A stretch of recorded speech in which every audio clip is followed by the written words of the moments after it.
திருச்சிற்றம்பலம். தெய்வச்செக்கிழார் பெருமான் அருளிய பெரிய புராணம் பாகம் 1011. மன்னிய சீர்சருக்கம் பூசலார் நாயனார் புராணம். 4வது திருப்பாடல். அடுப்பது சிவன்பால் அன்பர்காம் பணி செய்தல் என்றே கொடுப்பது எவ்வகையும் தேடி அவர் கொள கொடுத்து கங்கை மடுப்பொதி வேணி ஐயர் மகிழ்ந்துரைவதற்கோர் கோயில் எடுப்பது மனத்துட்கொண்டார் இருநிதி இன்மை எண்ணார். சிவபெருமானுக்கும் அவருடைய அன்பர்களுக்கும் ஆகின்ற பணிகளை செய்வதே மிகத்தக்கது என்று துணிந்தவர் பூசலார் நாயனார். சிவபெருமானின் அடியவர்களுக்கு கொடுப்பதற்காக எந்த வகையாலும் பொருளை தேடி அந்த அடியவர்கள் கொள்ளும்படி கொடுத்து அவர்கள் மகிழ்வதே உண்மை திருப்பணி என்று வாழ்ந்து வருபவர் பூசலார் நாயனார். கங்கை வெள்ளம் நிரம்பிய சடையினை உடைய இறைவர் மகிழ்ந்து எழுந்தருளி இருப்பதற்கு ஒரு கோயிலை கட்ட வேண்டும் என்று மனத்திலே எண்ணம் கொண்டார் பூசலார் நாயனார். ஆனால் அவ்வாறு திருக்கோயிலை அமைப்பதற்கு தன்னிடம் போதுமான செல்வம் இல்லை என்பதை கூட எண்ணாமல் இறைவனாருக்கு திருக்கோயில் அமைக்க வேண்டும் என்று திருவுள்ளம் கொண்டார். 5வது திருப்பாடல். மனத்தினால் கருதி எங்கும் மாநிதி வருந்தி தேடி எனைத்தும் ஓர் பொருட்பேரின்றி என் செய்கேன் என்று நைவார் நினைப்பினால் எடுக்க நேர்ந்து நிகழ்வுறு நிதியமெல்லாம் திணைத்துணை முதலா தேடி சிந்தையால் திரட்டி கொண்டார். பொருள், அந்த செல்வம் என்பதனை தேடி பெறும் இடங்களை மனத்தினாலே நினைத்து எல்லா இடங்களிலும் தேடியும் அந்த பெருநிதி என்பது இல்லையே என்று, ஒரு சிறு பொருள் கூட கிடைக்கவில்லையே என்று மனம் வருந்தி இனி நான் என் செய்வேன் என்று மனம் நைகின்றார். அவ்வாறு வருந்தி இனி நினைப்பினாலேயே திருக்கோயிலை எடுப்பேன் என்று துணிகின்றார். பொருள் வளம் இல்லாதவர்கள் திருப்பணி செய்ய முயற்சி செய்தால் அதனை இந்த உலகம் ஆதரிக்காது, மேலும் அது வருந்தவே செய்யும் என்பது இயற்கை, உலகியல் இயற்கை. பொருள் வளம் உள்ளவர்கள் கூட மனம் உவந்து சிவ திருப்பணிக்கு தர முன்வராததை நாம் கண்கூடாக காண்கின்றோம். அப்படியென்றால் பொருள் வளம் இல்லாதவர்கள் ஒரு திருப்பணியை ஆரம்பித்தால் அதனை உலகம் ஆதரிக்காது, வருத்தவே செய்யும் என்பது இயற்கை. எனவே அகச்செல்வமே ஆணிவேர் என்பதனை உணர்கின்றார் பூசலார் நாயனார். தன் மனத்தினாலேயே கோயில் அமைப்பதற்கு உரிய செல்வங்களையெல்லாம் திரட்டி கொள்கின்றார். அவ்வாறு மனத்தினாலேயே செல்வத்தையெல்லாம் திரட்டி கொண்டு இனி மனத்தினாலேயே திருக்கோயிலும் அமைக்கின்றார். 6 மற்றும் 7வது திருப்பாடல்கள். சாதனத்தோடு தச்சர் தம்மையும் மனத்தால் தேடி நாதனுக்கு ஆலயம் செய் நலம்பெறு நன்னாள் கொண்டே ஆதரித்து ஆகமத்தால் அடிநிலை பாரித்து அன்பால் காதலில் கங்குல் போதும் கண்படாது எடுக்கலுற்றார். அடி முதல் உபானமாதி ஆகிய படைகளெல்லாம் வடிவுறும் தொழில்கண் முற்ற மனத்தினால் வகுத்து மான முடிவுறு சிகரம் தானும் முன்னிய முழத்தில் கொண்டு நெடிது நாள் கூட கோயில் நிரம்பிட நினைவால் செய்தார். கோயில் எடுப்பதற்கு வேண்டிய கல், மண், சுண்ணம், மரம் முதலானவற்றையெல்லாம் மனத்தினாலேயே தேடி சேகரித்துக் கொள்கின்றார். அதோடு தச்சர்கள், அந்த வேலை பார்க்கும் பணியாளர்கள் மற்றும் சிற்பிகள், இவர்களையும் மனத்தினாலே தேடி கொண்டு வந்து அமைக்கின்றார். நன்மை பெறுவிக்கும் ஒரு நல்ல நாள், அதிலே நல்ல ஹோரை ஒன்றை நிச்சயித்து அந்த நாளில் ஆலயப் பணி செய்வதற்கு உரிய முதல் நாளாக அந்த சுப முகூர்த்த வேளையிலே ஆலய திருப்பணியை ஆரம்பிக்கின்றார். கோயில் சிற்பமும் கணிதமும் பற்றி சிவாகமங்களில் கூறும் விதியின்படி கோயில் என்பதை அமைக்க ஆரம்பிக்கின்றார். அந்த நல்ல நாளில் நல்ல வேளையில் அஸ்திவாரம் அமைக்கின்றார். சிவாகம விதிப்படி இதையெல்லாம் செய்கின்றார். இந்த உயிர்களெல்லாம் உறங்கும் இரவு வேளையிலும் கூட தான் கண் உறங்காமல் திருக்கோயில் பணியையே தன்னுடைய மனத்தினால் செய்து கொண்டே வருகின்றார். அன்பின் நிறைவினாலே ஆசை மிகுந்து இரவிலும் கூட உறங்காமல் கோயில் எடுக்கலாயினார். அடிநிலை முதல் உபானம் என்கின்ற கோபுரத்தின் அடிக்கீழ் அமைக்கும் அந்த நிலை வரை வரும் அடுக்குகள் எல்லாவற்றையும் அமைத்து அதிலே சித்திர வேலைப்பாடுகளையும் மனத்தினாலேயே அமைக்கின்றார். உபபீடம், அதிஷ்டானம், கும்பபஞ்சரம், படவர்க்கம், பிரஸ்தரம், களத்தி, சிகரம், தூபி என்று ஒரு ஆலயத்தின் அடி முதல் விமான சிகரம் வரை இருக்கின்ற பகுதிகள், இவைகள் எல்லாவற்றையும் மனத்தினாலேயே கட்டுவிக்கின்றார். விமானமும் சிகரமும் முடியும் அந்தந்த கோயில் மூலமூர்த்திகளுக்கு ஏற்றவாறு அளவுபடுத்தும் விதிகள் சிவாகமங்களிலே கூறப்படுகின்றன. சிவாகமங்களின் அடிப்படையில் அமைந்த சில்ப சாஸ்திரங்களிலும் இதனை நாம் காணலாம். இவற்றையெல்லாம் அந்த விதித்த முழு அளவு ஆலய சிற்பத்தில் கூறப்பட்ட அளவு உள்ள அதனை கொண்டு செய்துவிக்கின்றார். தேவாங்குலம், மானாங்குலம் என்றெல்லாம் சில்பசாஸ்திரத்திலே கூறப்படும். இவற்றையெல்லாம் தம் நினைவினாலேயே எடுப்பிக்கின்றார். 8வது திருப்பாடல். தூபியும் நட்டு மிக்க சுதையும் நல் வினையும் செய்து கூவலும் அமைத்து மாடு கோயில் சூழ் மதிலும் போக்கி வாவியும் தொட்டு மற்றும் வேண்டுவ வகுத்து மன்னும் தாபரம் சிவனுக்கு ஏற்ப விதித்த நாள் சாரு நாளில். தூபியையும் அமைக்கின்றார். ஸ்தூபி என்பது விமானத்தின் உச்சியில் அமைக்கும் கூர்மையான சிகரம். அதனை அமைக்கின்றார். அந்த ஸ்தூபியினை நாட்டி சுண்ணச்சாந்து மேலே பூசுகின்றார். விமானம், கோபுரம் முதலியவற்றில் சுண்ணச்சாந்து வேலை. அதை பூசி மேலே சிற்ப அலங்கார வகைகளையும் செய்கின்றார். அஷ்டகஜங்கள், அஷ்டநாகங்கள், ரிஷபம் முதலான உருவங்களையெல்லாம் அமைக்கின்றார், தீட்டுகின்றார். தீர்த்த கிணறு, திருமஞ்சன கிணறு அமைக்கின்றார். கோயிலின் உள்ளே இறைவர் திருமஞ்சன தீர்த்தத்திற்கு உரிய கிணறு இது. அதோடு கோயிலுக்கு வெளியே வாவி அமைக்கின்றார். அது கோயிலுக்கு வெளியே அடியார்களுக்கு பயன்படும் தடாகம், திருக்குளம். கோயிலிலே உள்சுற்று என்ற உட்பிரகாரத்தையும் வெளிச்சுற்று என்ற பிரகாரத்தையும் நேர்பட அமைக்கின்றார். சுற்றாலயங்கள், திருநந்தவனம், மற்றைய மண்டபங்கள் முதலியவற்றையெல்லாம் எடுப்பிக்கின்றார். அவ்வாறெல்லாம் திருக்கோயிலினை நிறைவு செய்து இனி சிவபெருமானை அவரது திருமேனியாகிய திரு உருவத்திலே சிவலிங்கத்திலே நிலைபெறச் செய்யும் சிவாகமச் சடங்கு, அது பிரதிஷ்டை என்று கூறப்படும். அவ்வாறு செய்வதற்கு உரிய கும்பாபிஷேகம், அதற்கு உரிய நன்னாளையும் குறித்து வைத்துக் கொள்கின்றார். அப்படி இருக்கும் வேளையிலே சிவபெருமானின் திருவருளினால் ஒரு திருஅருள் அற்புத நிகழ்ச்சி நடைபெறுகின்றது. 9வது திருப்பாடல். காடவர் கோமான் கச்சிக் கற்றளி எடுத்து முற்ற மாடலாம் சிவனுக்காக பெருஞ்செல்வம் வகுத்தல் செய்வான் நாட மாலறியாதாரை தாபிக்கும் அந்நாள் முன்னாள் ஏடலர் கொன்றை வேய்ந்தார் இரவிடை கனவில் எய்தி. இதே வேளையில் அன்றைக்கு பல்லவ மன்னராக இருந்த காடவர் பெருமான், பல்லவ அரசர், இவர் ராஜசிம்ம பல்லவர் என்று அழைக்கப்படுபவர். அவர் காஞ்சிபுரத்திலே ஒரு இறைவனுக்காக ஒரு கற்கோயில் எடுப்பிக்கின்றார். அது தற்பொழுது காஞ்சிபுரத்திலே இருக்கின்ற கைலாசநாதர் கோயில். இது ஸ்ரீகைலாய திருக்கோயில் போன்ற அமைப்புகளுடன் நிறுவப்பட்டது. இதனை அமைத்தவர் ராஜசிம்ம பல்லவர். இந்த ராஜசிம்ம பல்லவர் தான் மகாபலிபுர திருக்கோயில்களையும் கட்டினார் என்றும், அதுபோன்று பனைமலை, காஞ்சி முதலிய இடங்களில் கலைநயத்தோடு கோயில்கள் கட்டி சிற்பக்கலையில் சரித்திரம் படைத்திருக்கின்றார். மாமல்லபுரத்தில் குடைவரை கோயில், கணேசரதம், புலிக்குகை போன்ற இடங்களில் ஒரு ஸ்லோகத்தை எழுதி வைத்து அதற்கு கீழே இதை கட்டியது அத்தியந்த காமன் என்று கல்வெட்டிலே பொறித்து வைத்திருக்கின்றார். அதுபோலவே பஞ்சபாண்டவர் ரதம் என்று சொல்லப்படும் ரதத்திலும் அந்த பெயர் இடம்பெற்றிருக்கின்றது. கிரந்தம், நாகரி, பெரிய கிரந்தம் மற்றும் சித்திர எழுத்துக்களை கொண்டு ஒரே செய்தியை 4 முறை காஞ்சிபுரம் கைலாசநாதர் கோயிலிலே எழுதி வைத்திருக்கின்றார் கல்வெட்டாக.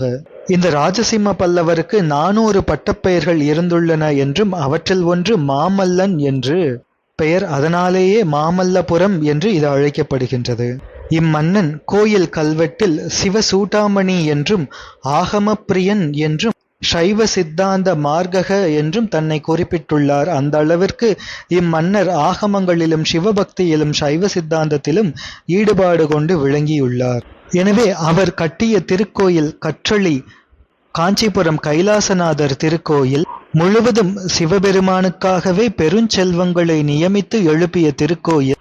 அவ்வாறு கட்டிய அந்த திருக்கோயிலில் இறைவரை ஸ்தாபித்ததற்கு உரிய நாள், அந்த பிரதிஷ்டை செய்து கும்பாபிஷேகம் செய்கின்ற நாள் சிவாகமப்படி மந்திரம், பாவனை, கிரியைகளினால் சிவபெருமானை அங்கு மந்திர திருமேனியிலிருந்து லிங்கத் திருமேனியில் பிரதிஷ்டை செய்கின்ற நாள் கும்பாபிஷேக நாள். அந்த கும்பாபிஷேக நாளுக்கு முதல் நாள் கனவிலே ராஜசிம்ம மன்னவரது கனவிலே சிவபெருமான் தோன்றி அருளுகின்றார். 10வது திருப்பாடல்.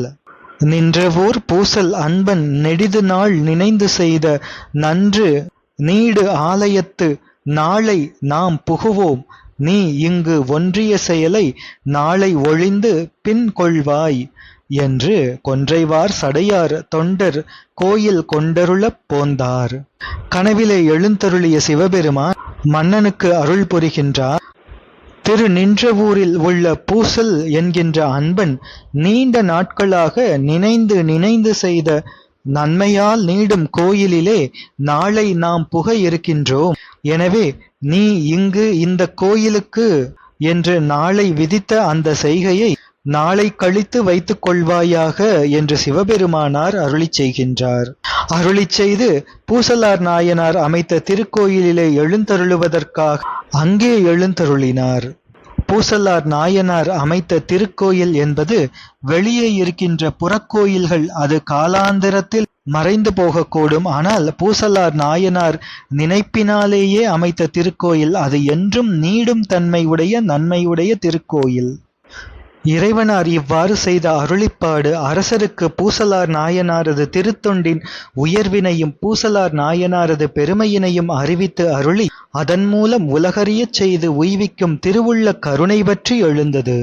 இங்கே 2 கோயில்களும் ஒன்றாக விளங்கும் நிலையில் எங்கும் எழுந்தருளியிருக்கின்ற இறைவர் இவ்வாறு அருளலாமா என்றால் அது பூசலார் நாயனாரது பெருமையினை உலகறியச் செய்வதே இறைவனாரது திருவுள்ளம் என்று இதற்கு அர்த்தம். எனவே எங்கும் நிறைந்திருக்கின்ற இறைவர் ஒரு நேரத்தில் ஒரு திருக்கோயிலில்தான் எழுந்தருளுவாரா என்ற வினாவிற்கு விடையாக இவ்வாறு அமைகின்றது. 11வது திருப்பாடல். தொண்டரை விளக்க தூயோன் அருள் செய்ய துயிலை நீங்கி திண்திரள் மன்னன் அந்த திருப்பணி செய்தார் தம்மை கண்டு நான் வணங்க வேண்டும் என்று எழும் காதலோடும் தண்டலை சூழ்ந்த நின்றவூர் வந்து சார்ந்தான். தொண்டராகிய பூசலார் நாயனாரை உலகத்தார் அறியச் செய்யும் பொருட்டு தூய சிவபெருமான் இவ்வாறு அருளிச் செய்யவே உறக்கத்தை விட்டு எழுந்த மன்னர் பெருமான் இப்படிப்பட்ட திருப்பணி செய்த பூசலார் நாயனாரை கண்டு நான் வணங்க வேண்டும் என்று மேன்மேல் எழுகின்ற பெருவிருப்பினோடு திருநின்றவூருக்கு வந்து சேருகின்றார். பூசலார் நாயனாரை தம்மை வந்து பார்க்கச் சொல்லாமல் தாமே பூசலார் நாயனாரை சென்று கண்டு வணங்க வேண்டும் என்பது அரசரது அந்த தற்போதம் அற்ற அன்பின் பெருக்கை காட்டுகின்றது. 12வது மற்றும் 13வது திருப்பாடல்கள். அப்பதி அணைந்து பூசல் அன்பர் இங்கு அமைத்த கோயில் எப்புடையது என்று அங்கண் எய்தினார் தமை கேட்க செப்பிய பூசல் கோயில் செய்தது ஒன்று இல்லை என்றார் மெய்ப்பெரு மறையோரெல்லாம் வருக என்று உரைத்தான் வேந்தன். பூசுரரெல்லாம் வந்து புரவலன் தன்னை காண மாசிலா பூசலார் தாமார் என மறையோரெல்லாம் ஆசில் வேதியன் இவ்வூரான் என்று அவர் அழைக்க ஒட்டான். ஈசனார் அன்பர் தம்பால் எய்தினன் வெய்ய வேளான்.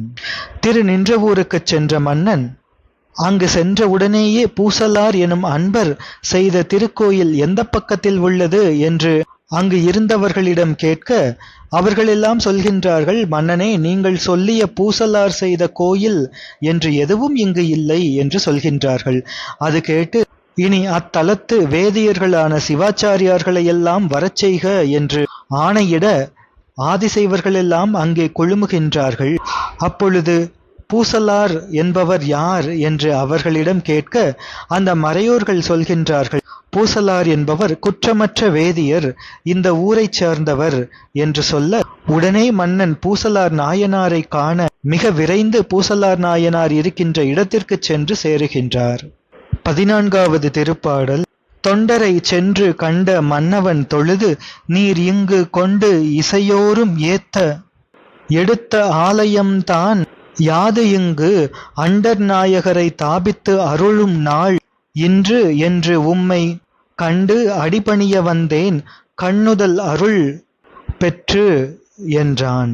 பூசலார் நாயனாரை கண்டு தொழுத அரசர் அவரிடம் விண்ணப்பிக்கின்றார், தேவரீர் இந்த இடத்திலே எத்திசையார்களும் போற்றும்படி எடுத்த கோயில் எது? இங்கு தேவர் பெருமானாகிய சிவபெருமானை அத்திருக்கோயிலிலே ஸ்தாபித்து அருளும் நாள் இன்று என்று சிவபெருமானே அடியேனுடைய கனவினிலே வந்து உணர்த்த, அதனால் உம்மை கண்டு உமது திருவடி தொழுவதற்கு இங்கு வந்தேன் என்று மன்னர் பெருமான் சொல்கின்றார். 15வது திருப்பாடல். மன்னவன் உரைப்பக் கேட்ட அன்பர்தாம் மருண்டு நோக்கி, என்னை ஓர் பொருளாகக் கொண்டே எம்பிரான் அருள் செய்தாரேல், முன்வரு நிதியிலாமை மனத்தினான் முயன்ற கோயில் இன்னதாம் என்று சிந்தித்து எடுத்தவாறு எடுத்துச் சொன்னார். அரசர் இவ்வாறு சொல்ல கேட்ட அன்பராகிய பூசலார் நாயனாரும் மருட்சி அடைகின்றார். மன்னனாரை பார்த்து சொல்கின்றார், என்னையும் ஒரு பொருளாகக் கொண்டே எம்பெருமான் அருளிச் செய்தார், இவ்வாறு அருளிச் செய்தார் என்றார். நான் முன்பு நிதி கிடைக்காமையால் என்னுடைய மனத்தினாலே முயன்று நினைந்து செய்த கோயில் அது மனத்தினாலே எம்பெருமானுக்கு அமைத்த கோயில் என்று சிந்தனையின் செயலாகவே செய்த கோயிலினை தாம் விளங்க எடுத்துக் கூறினார். சிவபெருமானை இவ்வாறு உணர்த்தவே அதனை உள்ளபடி எடுத்துச் சொல்ல வேண்டும் என்று பூசலார் நாயனார் இவ்வாறு சொல்கின்றார். 16வது திருப்பாடல். அரசனும் அதனை கேட்டு அங்கு அதிசயம் எய்தி, என்னே புரையறு சிந்தை அன்பர் பெருமை என்று அவரை போற்றி விரை செறி மாலை தாழ நிலமிசை வீழ்ந்து தாழ்ந்து முரசெறி தானையோடு மீண்டு தன் மூதூர் புக்கான். அரசன் பூசலார் நாயனார் அவ்வாறு சொல்வதை கேட்டு அங்கு மிக்க அதிசயம் அடைந்து, குற்றமற்ற சிந்தையினை உடைய அன்பரது பெருமை இவ்வாறுதான் என்னே என்று பூசலார் நாயனாரை துதித்து தன்னுடைய மனம்மிக்க மாலை கீழே படியும்படி நிலத்திலே வீழ்ந்து வணங்குகின்றார் மன்னவனார். செல்வம் என்பது சிந்தையின் நிறைவே என்றதன்படி இங்கு நிதியின்மை என்பது குறை. அந்த குற்றத்தை தமது சிந்தையின் செயலால் அறிவித்தவர் பூசலார் நாயனார். எனவே இறைவரது திருவருளுக்கு இலக்காக விளங்கிய பெருமை உடையவர். அவரை வணங்கி தன்னுடைய மூதூரான காஞ்சிபுரத்திற்கு திரும்புகின்றார் மன்னர். 17வது திருப்பாடல். அன்பரும் அமைத்த சிந்தை ஆலயத்து அரணார் தம்மை நன்பெரும் பொழுது சார தாபித்து நலத்தினோடும் பின்பு பூசனைகளெல்லாம் பெருமையில் பல நாள் பேணி பொன் புனை மன்றுள் ஆடும் பொற்களில் நீழல் புக்கார். மன்னவனார் சென்றபின் பூசலார் அன்பரும் தம் மனத்தினாலே அமைத்த ஆலயத்தில் சிவபெருமானை அந்த நல்ல பெரும் பொழுது வர ஸ்தாபிக்கின்றார். அங்கே அவ்வாறு பிரதிஷ்டை செய்ததன் பின் செய்யத்தக்க பூஜைகள், மண்டலாபிஷேகம் முதலானவைகள், நித்திய பூஜைகள், திருவிழாக்கள், நைமித்திய பூஜைகள் என்று அனைத்தையும் அதே போன்று முறைப்படி செய்து வருகின்ற பூசலார் நாயனார் பல நாட்கள் இவ்வாறு இத்திருப்பணியினை செய்து பொன்னால் ஆன திரு அம்பலத்தில் ஆடுகின்ற பெருமானின் பொன் அடியின் நீழலை அடைந்தார் என்று இவ்வாறு பூசலார் நாயனார் புராணம் அமைகின்றது. இனி நிறைவு திருப்பாடல் 18வது திருப்பாடல். நீண்ட செஞ்சடையினார்க்கு நினைப்பினால் கோயில் ஆக்கி பூண்ட அன்பு இடையறாத பூசலார் பொற்றாள் போற்றி ஆண்டகை வளவர் கோமான் உலகுய்ய அளித்த செல்வ பாண்டிமாதேவியார்தம் பாதங்கள் பரவலுற்றேன் என்பது திருப்பாடல்.